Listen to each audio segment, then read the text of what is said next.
गणेश पुराणात पृथ्वी परिक्रमेची कथा सांगितली जाते.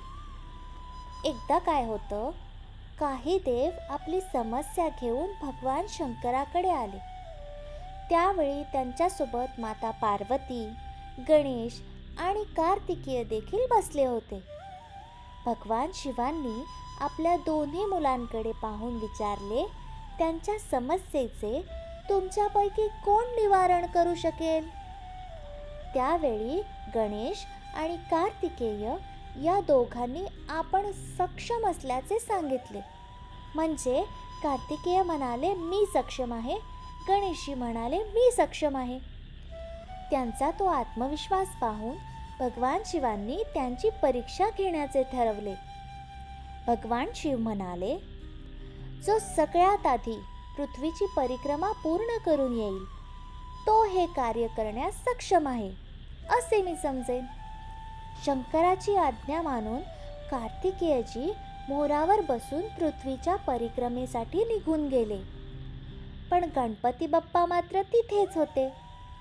त्यांनी विचार केला, या उंदरावर बसून पृथ्वीची परिक्रमा मी काही जिंकू शकणार नाही. त्यांनी थोडासा विचार केला.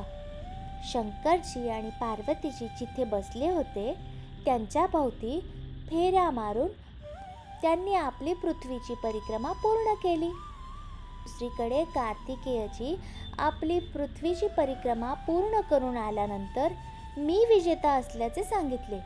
त्यावेळी भगवान शंकरांनी गणपती बाप्पाला पृथ्वीची परिक्रमा न करण्याचे कारण विचारले.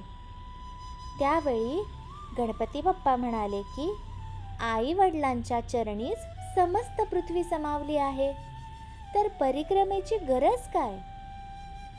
गणपती बाप्पाचे ते बोलणे ऐकून त्यांना खूप आनंद झाला. देवांवरील संकट निवारण्याची जबाबदारी ही गणपती बाप्पाकडे देण्यात आली. जो कोणी चतुर्थीच्या दिवशी भगवान गणेशांची पूजा करेल आणि रात्री चंद्राला अर्घ्य देईल त्याची सगळ्या दुःखातून मुक्ती होईल, असा आशीर्वाद भगवान शंकरांनी गणपती बाप्पाला दिला. And don't forget to subscribe our channel.